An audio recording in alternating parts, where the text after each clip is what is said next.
L'authenticité est une notion de l'âme, parce que c'est l'âme qui est authentique. Nous ne sommes pas des Africains, on nous appelle des Africains. En aucun jour, nous nous sommes convenus, ok, qu'à partir d'aujourd'hui, nous nous appelons des Africains.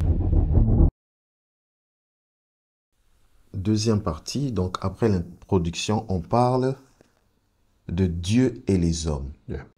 C'est un point très important, essentiel. Pourquoi? Parce que le Dieu, la conception qui a été donnée du Dieu et des hommes est le fondement de l'existence elle-même. Comme nous avons introduit dans l'introduction, comme nous avons cité dans l'introduction de la jeunesse du Congo, la gnose apporte une connaissance différente. Not une nouvelle connaissance, mais la gnose apporte une connaissance ancienne. Pourquoi ancienne? Eh bien, tout simplement parce que dans les temps anciens, il est intervenu une période où les connaissances ont été déroutées. Les connaissances ayant été dégoûtées, l'humanité a été déroutée. Pourquoi je dis ça? C'est tout simplement parce que les connaissances sont la base de l'existence elle-même. Et quand nous parlons de la gnose, quand nous parlons des connaissances, des systèmes d'architecture mentale, les systèmes de conception spirituelle sont à la base même de la perception des idées d'ordre mathématique, d'ordre littéraire, d'ordre anthropologique, sociologique et industriel, ainsi de suite. Le monde des origines a souffert d'une grande perte. Cette perte s'est résumée en ce que les connaissances de base de l'origine de l'humanité, la destinée de l'homme, le rôle de l'homme dans l'existence ont été perdus. Hélas, les hommes sont tombés sous l'esclavage des archontes, les divinités paternelles, patriarcales, basées sur la violence des révélations des différentes religions paternelles, justement patriarcales, ont faussé les fondements même des mondes. Dans ce processus, les divinités des origines ont été transformées en démons. Et les démons des origines ont été transformés en Dieu créateur et ange gardien. Le monde ancien, le monde des origines, a souffert d'un coup du genre, imaginez qu'une banque est attaquée par des braqueurs de banque et que la police arrive et les braqueurs de banque, pour se sauver, ils prennent leurs habits des braqueurs de banque, ils donnent ça aux policiers, ils forcent les policiers, la système de sécurité de la banque, à mettre les habits des bandits.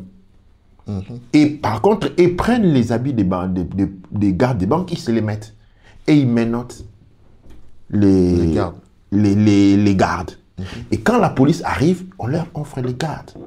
Après les avoir bien tabassés pour qu'ils ne puissent pas parler, eh bien, la grande police vient, observe, il dit voilà, les bandits, et voilà les sauveurs.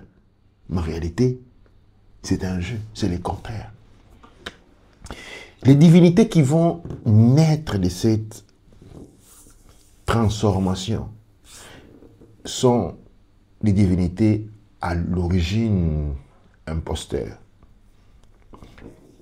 Les dieux de la Bible, ok, et à l'origine les dieux qui imposent l'esclavage aux hommes, ok. Il est à nous, les pères divins, de la race des dragons, ok. Il impose l'esclavage, mais par un jeu, il devient le Dieu créateur. Le Dieu créateur que nous connaissons à nous, Jéhovah, n'a rien créé. C'est le même processus qui arriva par exemple aux Amériques. Les Occidentaux arrivent et ils tuent les Indiens et prennent tout ce qu'ils avaient possédé, leurs maisons, leurs villages, leur matériel de chasse, de pêche, et deviennent les leurs. Ils deviennent les propriétaires. Et à la suite, on fait des films dans lesquels les Indiens deviennent des assaillants. ok? Les Indiens deviennent des bandits et les Blancs envahisseurs deviennent les bons, les cow-boys. Les fameux films, les cow-boys contre les Indiens. Quand on regarde les films, les Indiens sont des imposteurs, des incivilisés, qui attaquent les cow-boys qui sont des propriétaires terrains. Mais la réalité est différente. Les Indiens, en fait, ils n'essaient que de se reprendre ce qui leur a été volé. Ces terres-là est la leur. Ces biens sont les leurs, les vaches sont les maisons sont les leurs. Ils ont été volés, ils sont en train de se reprendre ce qu'ils ont été volés. Et ils ont été dépeints. Ben, ce mécanisme-là est un mécanisme qui existe depuis très longtemps maintenant, depuis 300 000 ans. Depuis 300 000 ans, ce mécanisme existe. Où les dieux que nous avons appris dans le nouveau monde à prier, à suivre, ne représentent qu'en fait des divinités déchues. De l'autre côté, ceux que nous avons appris à nommer comme les diables, les démons, représentent les divinités des origines. Je prenais l'exemple de la Bible où Dieu le Créateur était l'esclavage, où les serpents, malfaiteurs, trahisseurs de Dieu, et au fait le libérateur des hommes. Parce que c'est par rapport, c'est grâce aux serpents, quand vous suivez même ce qui est écrit dans ceux qui sont appelés aujourd'hui les Écritures, c'est grâce aux serpents que les hommes découvrent d'être nus. Mais ça signifie quoi la nudité? Si nous pensons à un moment donné qu'une personne est créée tout en étant nue, il ne connaît pas s'habiller, ok? Un bébé, puis est-il possible à un bébé, à un nourrisson, de faire la différence entre être nu et habillé? Absolument pas. Ce concept n'existe pas pour lui. Comment peut-il découvrir être nu? La nudité ici, exprimée dans le texte dite religieuse, fait référence à la connaissance. La nudité, quand quelqu'un on dit est nu, il est vide de connaissances. Il est nu. Il ne comprend rien. Et c'était l'état dit dans les histoires bibliques. Bien entendu, l'histoire biblique était une histoire non universelle, mais particulière. Bien, nous en prenons l'exemple parce que nous connaissons cela. Adam et Ève se découvrent nus. C'est-à-dire ils ont été trompés pendant très longtemps. Par qui? Par Dieu le Créateur. Il les a gardés complètement ignorants, ignobles. Ils ne pouvaient pas connaître ce qu'ils étaient. Par qui? Par Dieu le Créateur. Je disais que la Bible n'est pas une expérience universelle. La création de la Bible n'est pas une expérience universelle. Elle devient universelle tout simplement dans les cadres de l'impérialisme. Mais elle ne l'est pas. Adam et Ève représentent les précurseurs des systèmes royaux occidentaux et rien d'autre. D'autant donné que leurs fils, Adam et Ève, Caïn et Abel, quand Caïn tue Abel, et qu'Abel il lui demande de partir, il va aller devenir un grand chef. Il va se marier, avoir beaucoup d'enfants, se marier avec qui? Un chef de qui? Si Adam et Ève étaient les premiers hommes. Ils étaient les premiers hommes d'une classe bien particulière. Et à Caïn partant, il trouve d'autres personnes qui existent déjà parce qu'il existait plusieurs projets. Nous n'avons pas appelé ces titres les dieux et les hommes, maintenant nous arrivons au creux. Donc jusque-là, si on comprend bien, il y a eu des informations. Si en parlant de Dieu, comme vous avez dit, il y a inversement. Donc, il s'est fait ce que nous vivons aujourd'hui ou ce que nous avons toujours vécu, c'est une désinformation. Absolument. C'est une désinformation où les sauveurs, les braqueurs de banques sont devenus les policiers. Parce qu'ils se sont vêtus avec la tenue des gardes. Et les gardes sont devenus des braqueurs parce qu'on les a vêtus avec la tenue des braqueurs. Les divinités qui nous apportent qui nous ont été apportées dans le nouveau monde, mais ce sont les divinités qui ont pris en otage l'humanité, leur a convaincu que les dieux des origines étaient en fait des diables et des démons, qu'eux étaient par contre des dieux bons. Donc, pour faire encore plus simple, au niveau plus bas, nous avons maintenant affaire à des faux dieux. Absolument. Pas des faux dieux, des dieux imposteurs. Parce que Dieu, il est sans. Okay? Dire qu'ils sont des faux dieux, ça signifie leur méconnaître leurs titres de divinité, qui leur sont accordés. Mais ils sont imposteurs, dans le sens qu'ils assument des fonctions qui ne sont pas les leurs. Ok. L'histoire des divinités se résume en des familles. Quand nous parlons des anges et des démons, nous avons l'idée d'un côté des blancs, de l'autre côté des noirs. D'autres avec des robes blanches, des ailes, de l'autre côté avec des queues, Des corps. des cornes, ainsi de suite. Ce n'est pas le cas. Il s'agit d'une même famille. Il s'agit d'une même descendance. Dans les récits sumériens, nous parlerons de Enki et de son frère et fils, Enlil. Dans la version égyptienne, nous parlerons de Assar ou Aossar, ok, Osiris et des Seth. Ok?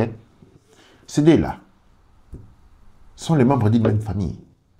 Donc, l'histoire de l'humanité, de la spiritualité de l'humanité, se résume à un conflit entre des frères ou des membres d'une même famille. Il n'y a pas l'un qui est blanc, l'autre qui est noir. Il s'agit de deux membres complètement d'une même famille. Les familles divines. Parce que les divinités existent en famille. Les divinités existent en clan. Les divinités existent en peuple. Et ceci dit, il existe plusieurs niveaux. Nous avons le monde céleste. Au bas, nous avons les mondes humains, les mondes des êtres humains. Au-delà du monde des êtres humains, nous avons les mondes célestes, habités par les êtres célestes. Au-delà du monde céleste, nous avons le monde spirituel, le monde de Dieu, organisé en plusieurs régions. Je disais que les êtres humains font référence aux divinités. Les divinités, à leur source, font référence aux dieux. Dans les divinités, nous avons les divinités inférieures, les divinités moyennes, les divinités supérieures, qui sont pratiquement appelées les dieux. Les divinités supérieures font partie du monde de Dieu. Le monde de Dieu, il y a plusieurs niveaux du monde de Dieu. Et à chaque niveau, ce niveau supérieur représente le monde de Dieu. Jusqu'à arriver à l'infini, on ne sait pas. De la même manière, nous avons la hiérarchie des mondes des hommes, qui est composée d'une certaine manière par les hommes les plus élevés. Cette élévation, ici, nous parlons de la conscience, de l'expansion de la conscience, de la maturité de l'être, jusqu'à descendre en bas. L'être humain naît dans une matrice, vit dans une matrice, meurt dans une matrice et renaît dans une matrice. Un exemple typique, c'est la matrice de la femme, qui a à l'intérieur un fœtus, en devenir. Ce fœtus-là en devenir contient un corps qui se forme alimenté par un esprit. Au bout de 9 mois, 10 mois, la matrice primaire de la mère va expulser les rejetons, l'enfant. Attention, nous sommes dans une autre cellule, dans une autre utérus. Le corps humain est composé d'eau. Et à l'intérieur, il y a une lumière à l'intérieur. Selon les visions spirituelles, quand on observe l'être humain, on voit une masse plus ou moins informe avec une lumière qu'on appelle les points d'assemblage, qui est au fait un croisement entre plusieurs rayonnements de lumière cosmique. Il y a une circonférence. À l'intérieur, il y a un point d'assemblage. Donc, le corps que nous sommes ici est une matrice, ou l'âme. Ok. Pour lequel il existe un temps de gestation. Pour lequel existe un... Pour lequel il existe un temps de gestation. Le temps de gestation pour les corps humains, c'est ce que nous appelons les 9 mois de grossesse. Quand on est à l'intérieur de la femme, c'est une forme de grossesse. La vie est une forme de grossesse dans laquelle nous sommes. Pour lequel ces corps représentent la matrice.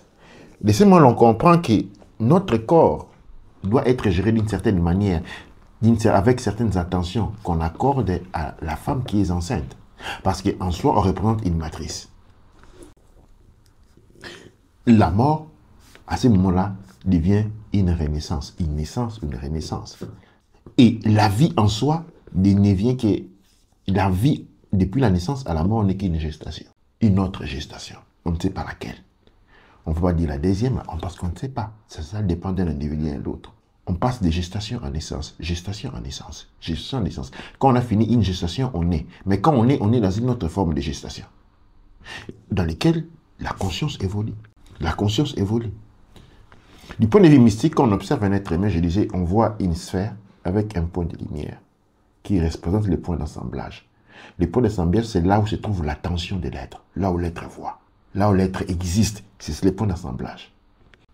Quand on regarde les êtres plus complexes, du point de vue spirituel, vous trouverez que, par exemple, certains êtres, leur point d'assemblage ressemble à leur circonférence. Cette boule de lumière ressemble, par exemple,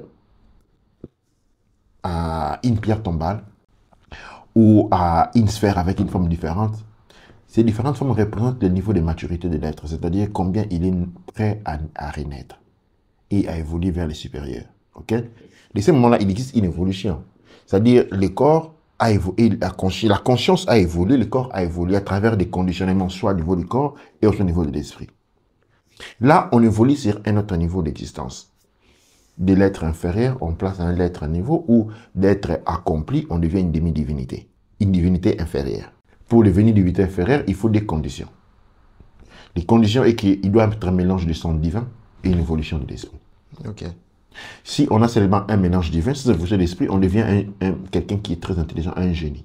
Il y a plusieurs conditions, sous-conditions qui existent là-dessus. Mais nous sommes en train de regarder les cycles d'évolution de la conscience. C'est ainsi que la conscience évolue d'une gestation à une naissance. Chaque naissance représente le début d'une gestation. Et chaque mort représente la fin d'une gestation. Quand un enfant naît ici, il meurt quelque part d'autre. Ça, c'est la nature du matrix évolutif dans laquelle l'homme, l'âme humaine évolue. Pour lequel les dieux représentent les aînés sur une échelle d'évolution. Les dieux représentent les dieux et les divinités représentent les aînés. Sur une échelle Ils ont été des hommes il y a longtemps. Comme les hommes représentent des divinités en devenir. Alors, l'intercalation ou la corruption s'est passée à ce niveau-là. L'intercalation avait pour objectif de ne plus permettre les êtres humains de voler au-delà, selon un parcours évolutif de la conscience, mais de contraindre les êtres humains à rentrer dans un cycle de samskara, qui signifie des réincarnations. Pour quelle raison? Production énergétique. Et une gestation est une source énergétique. Tout comme par exemple un fœtus intègre son protéine. Un fœtus humain intègre son protéine. Il existe aujourd'hui plusieurs techniques médicales que nous avons découvertes qui étaient pratiquées largement scale où on force les jeunes filles à avoir l'avortement. Okay? Quand les jeunes filles avortent, la matrice n'est pas jetée. Non, elle est récupérée parce qu'il s'agit d'une source en protéines. Ils peuvent être utilisés pour plusieurs raisons. C'est une source en protéines. Ce n'est pas un déchet à jeter. De la même manière, un être humain, à sa mort précoce ou pas, représente une source d'énergie à consommer pour les archontes. Les archontes consomment les êtres humains.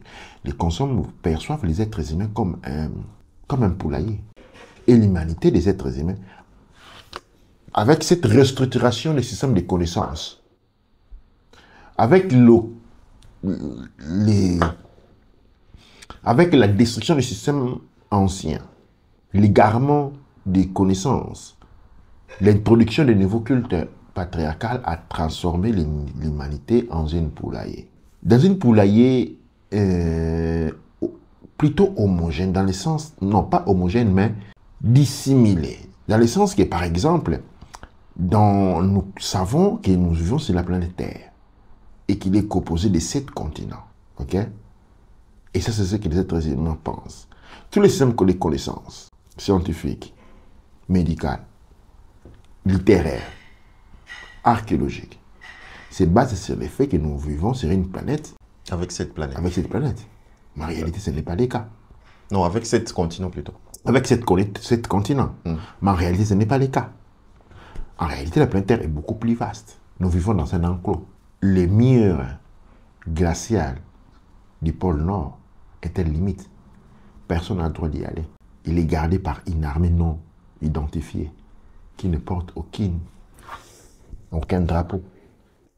Mais si une chose est vraie, on ne peut pas sortir de l'Antarctique. On ne peut pas aller au-delà de l'Antarctique. Nous devons rester à l'intérieur du milieu antarctique. Parce qu'à l'extérieur du milieu antarctique, il existe d'autres continents, d'autres peuples, de vastes continents, différentes cultures, peut-être semblables, peut-être différentes races, qui sont isolés de nous comme nous sommes isolés d'eux. Pourquoi? Eh bien, il s'agit de mondes sous la domination des Archontes et des Anunnaki.